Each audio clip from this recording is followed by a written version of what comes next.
Kaya 959 on the street and on the air. My name is Bonola Beasting, and this is The Hive. Now, the queen that is sitting next to me is a singer, an actor, Kingaka, Letoya Makhene. Hello. Hello, my love. How are you? I'm all right, man. What's up? Born over because you are here. Oh my gosh. Listen, thank you for having me. Yeah. Thank you. Letoya, you have been in the entertainment industry since you were 9. Pretty much, yeah. And I saw somewhere that you were once Brenda Fassie's backup singer. Like, I don't know how the story started going around. I literally featured in a music video. My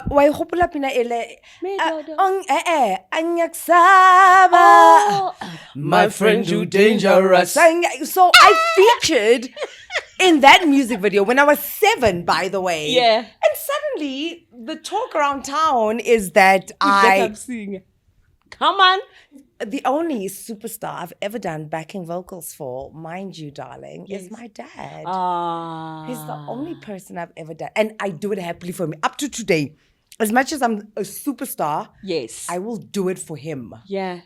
Man. 9 years old. 9, officially. You have been in people's faces. Like, I need people for that to sink in, since you were 9 years old. Yes, ma'am. How have you maneuvered? Pretty well. I felt like I've been very, very blessed because I realized the story around child superstars and how difficult it's been for them because they become child superstars and they make it so huge, and then suddenly they get to like a certain point in their lives where there's a dip. Yeah.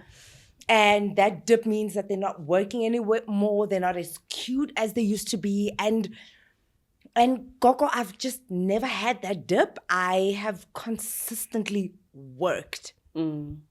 I've been blessed and I feel good about it. I feel great about it. I've been blessed after I got married, after I became a mother. I continue to be blessed and I do count my blessings. I'm that person who sits with God and I'm just like, thank you. Yeah. You got me. Yeah. Yeah. Your relationship with your dad, you were saying earlier on that he is the early superstar that you've done backup vocals for, right? Yeah, and I will still do it for him today for free. Yeah. We live in a fatherless society. What does your relationship with your dad mean for you?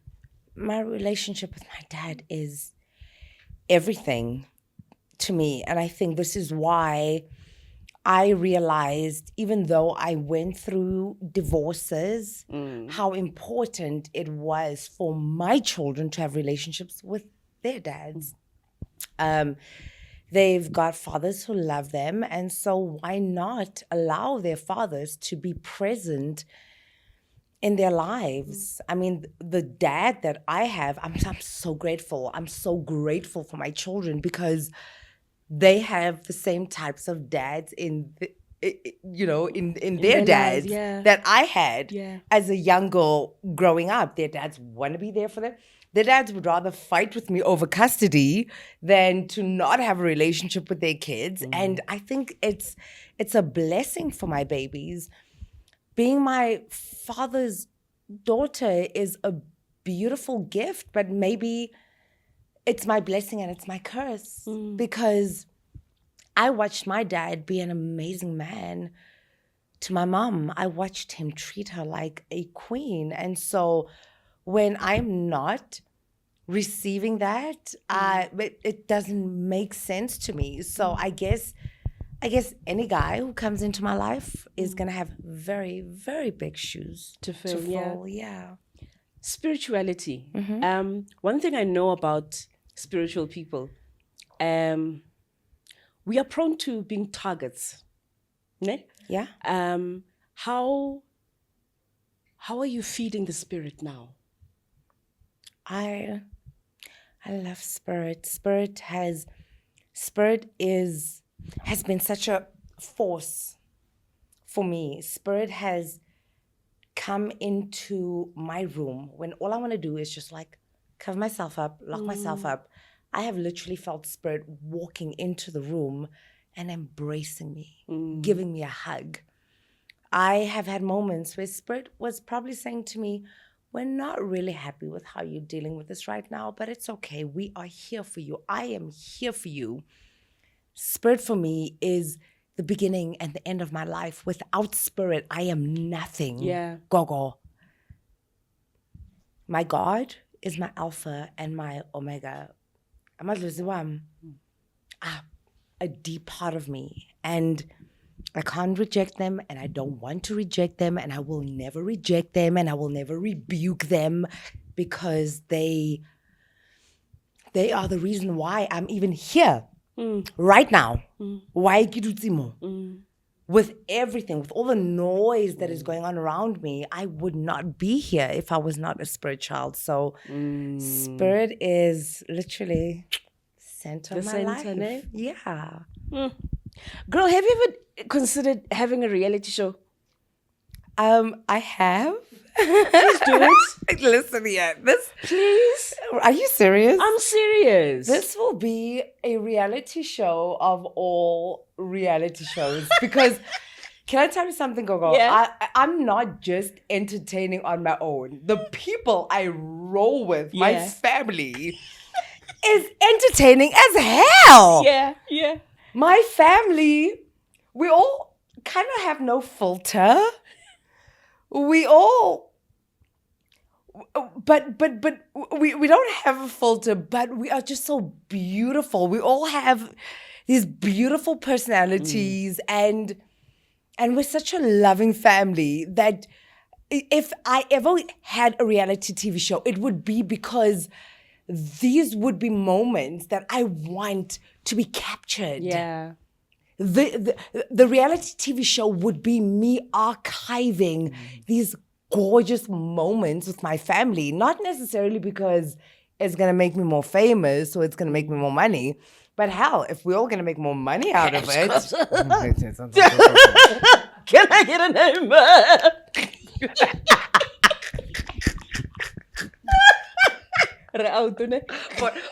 I'm sharp. Come on.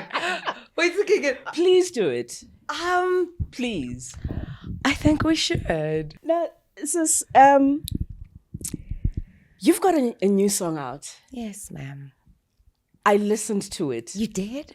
On repeat. Do you like it? Yes. Yeah, man.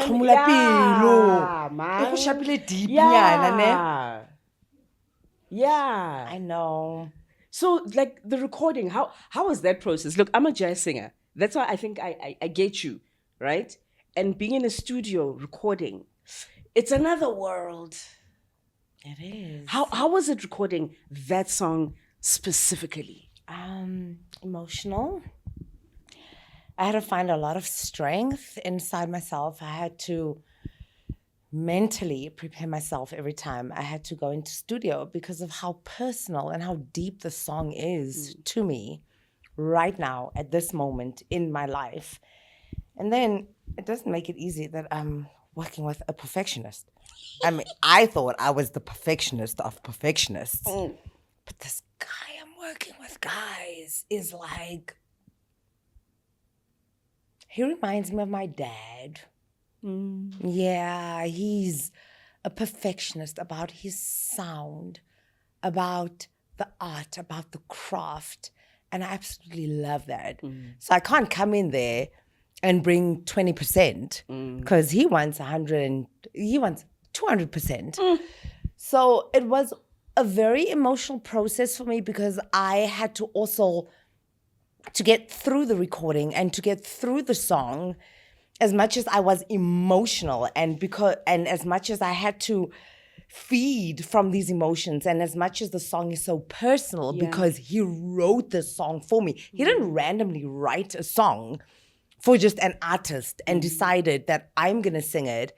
He literally kind of like, he tapped into me and he wrote a song for me based on my experiences and what I am, still is going through.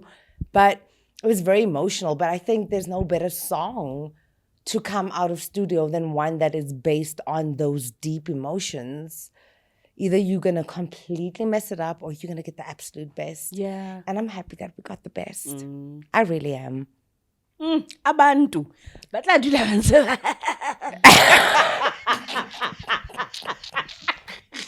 That was the first thing that came into lava.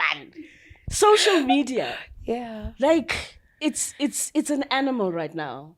It's always been an animal. Nah. It's always been. How are you coping? Pretty well, I think. Yeah. Under the circumstances. Like so well.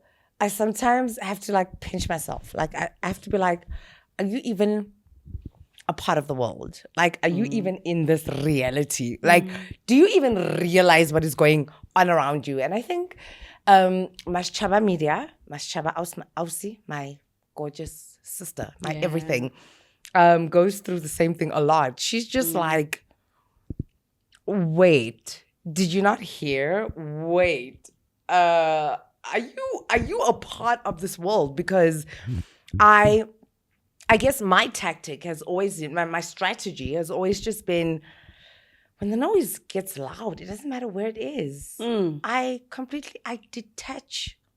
Gogo? I detach. And I think this experience that I'm coming out of right now has just helped me to detach even more. You can be standing in my face and you can be making a noise, a huge noise. And I think my body would be there. My body is present, but my spirit is not there. So, yeah, it gets a little rough at times, the social media. But I don't go there. I don't go there. I do what I need to do, and I go and I work. But I hear from people around me about what's really going on. And But you've got a nice support structure. I really do. From my dad to my grandmother.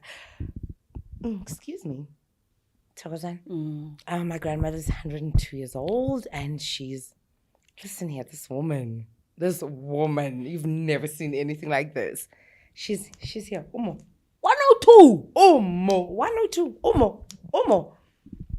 She's not deaf. She's not, I don't know. I think the only thing she complains about really is her back, if she has to like walk. But she's perfect. She's in perfect health. I've got beautiful children. I've got strong children. I think until this thing happened, I didn't realize what amazing children I've raised. Like, I'm just sometimes thinking to myself, oh my gosh, are they okay? Are they okay? Are they okay? And then they just like, Mom, what's up? And I'm like, are you good? And they're like, are you good? Yeah. And I'm like, uh-huh. And they laugh through a lot. And they're so strong. They're so God-sent. Yeah. And that is my support structure. And now God has, brought Mas Chaba into my life. God has brought Dete into my life. Like, I've got a brother and a sister right now who have given me their all. Like, they've given me a piece of their heart. And I'm blessed. It means a lot, I go. It means it's everything. It's everything. You can only feel pity for, and not pity, but you feel sad for them because God says that Hello. That's it. And you're a forgiving person.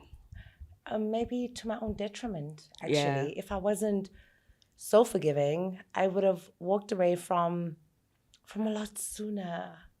I wouldn't have allowed my children to go through as much as they went through. I wouldn't have allowed my family to be put through as much as they were put through. Yeah. And as much as I love having a forgiving nature, as much as being forgiving is a beautiful thing. It's a beautiful thing because being forgiving for me has always been about not about the other person. It's about you. When I forgive you, I heal, right? It's not so much about you. Forgiving you doesn't mean I need to be your friend even. I just need to let go and let God. But I think I've been forgiving to my own detriment. There have been moments, especially right now in my life, where I'm just like, I keep having reflections of where I'm coming from and what I'm going through. And I realized, actually, this is probably the point where I should have walked away, where I should have not forgiven, where I should have actually just been like, As we're about to conclude, Letoya, yes, ma'am.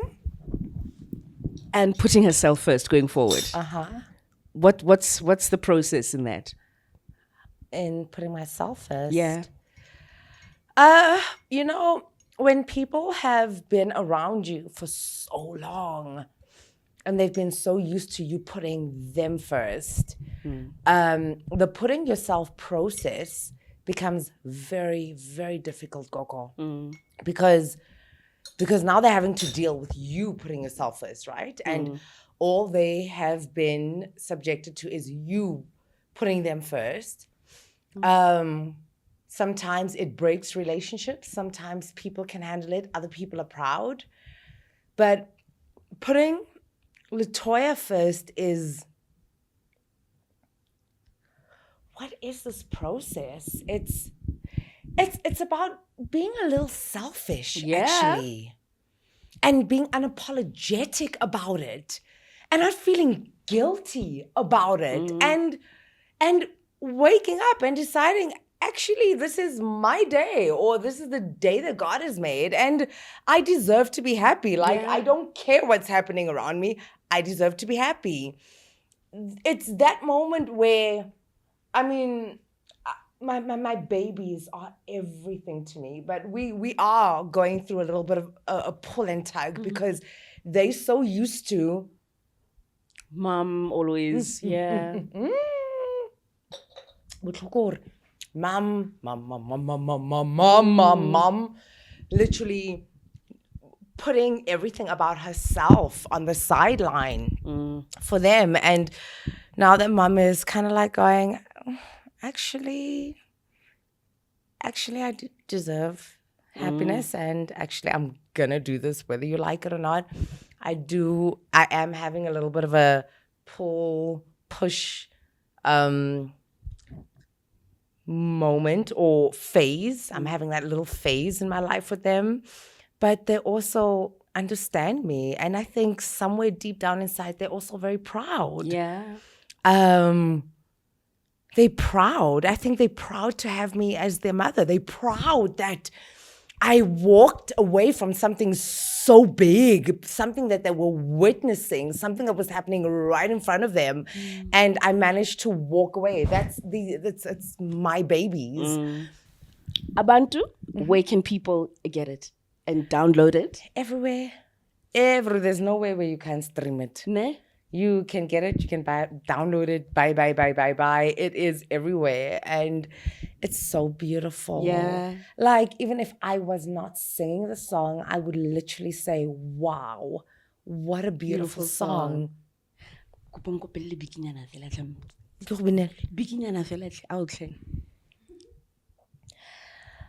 Kwaze kwanzima ukuphila kulo mhlaba.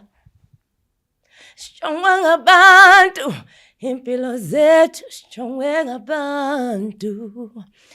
Kwaze kwanzima ukuphila kulo mhlaba. Strongwe ngabantu, maphilo aruna shebile gibatu. Strongwe ngabantu, impilo zethu strongwe ngabantu. Strongwe ngabantu, maphilo aruna shebile gibatu.